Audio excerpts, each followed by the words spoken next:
8 नवंबर 2016 की रात प्रधानमंत्री नरेंद्र मोदी के इस भाषण के बाद मुद्रा यानी नोट की तरफ देश का नजरिया ही बदल गया। 8 नवंबर 2016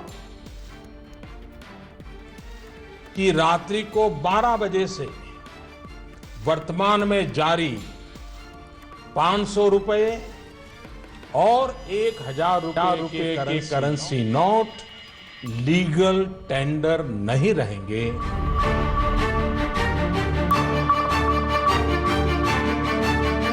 इस कदम से उस नकदी पर रोक लग गई जिसका न कोई हिसाब था न किताब। It was a necessary evil.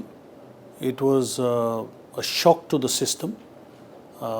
The system had got used to a certain level and a certain way of working, and this came like a bolt from the blue.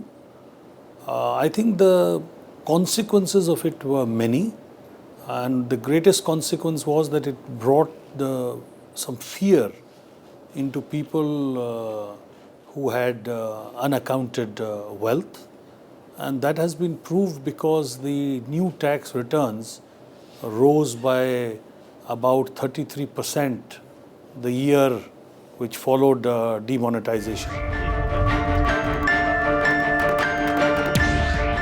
500 और 1000 रुपए के नोट पर प्रतिबंध लगने के साथ ही 17,800 अरब रुपए की कीमत वाले नोट सिस्टम से हटा लिए गए।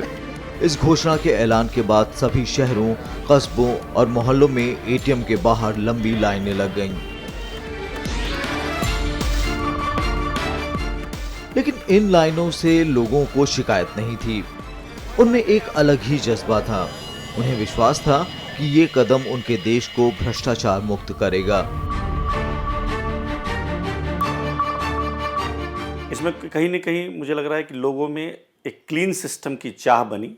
ज़्यादा से ज़्यादा लोग टैक्स नेटवर्क में आए और लोगों को करप्शन से डर नहीं लगने लगा। पहले क्या है, करप्शन रोकने की बात करते थे, बट किसके लिए करते थे? नेताओं के लिए करते थे, ब्यूरोक्रेसी के लिए करती थी।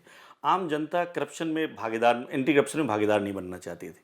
डिमोनेटाइजेशन मुझे लग रहा है कि एक बहुत लंबा मूव था, आगे तक दूरगामी सोच के साथ था, जिसमें इन्होंने करप्शन पे हर एक आम आदमी को इनको इंक्लूड करने की कोशिश की।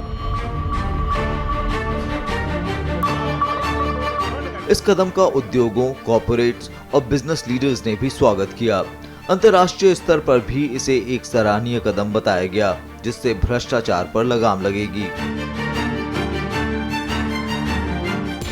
After the demonetization and the few months, like some industry, some small scale industry was severely impacted because these industries were driven by the cash scenario.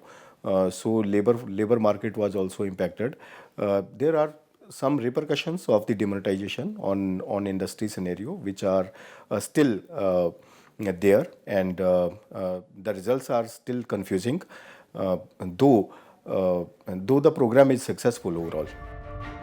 कुछ जगह लोगों को ज्यादा परेशानी हुई, जिससे इस मुद्दे को राजनीतिक रूप भी दिया गया और संसद के दोनों सदनों में इस विषय पर तीखी और लंबी बहस भी हुई।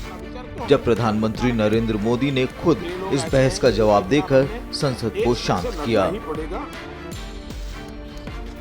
ईमानदार व्यक्ति को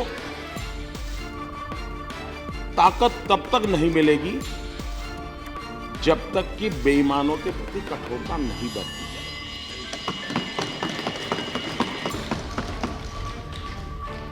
और इसलिए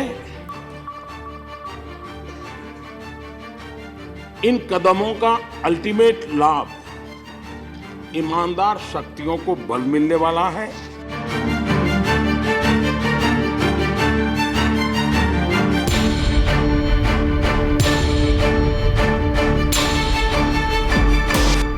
नोटबंदी के कितने फायदे हुए, इस बात पर शायद आम राय में कई मतभेद रहे होंगे, लेकिन इस बात को नज़रअंदाज नहीं किया जा सकता कि नीतिगत स्तर पर एक ऐसा कदम था जिसकी मंशा थी एक साफ सुथरी प्रशासनिक प्रणाली को देना। नई दिल्ली से रजत केन, राज्यसभा टीवी के लिए।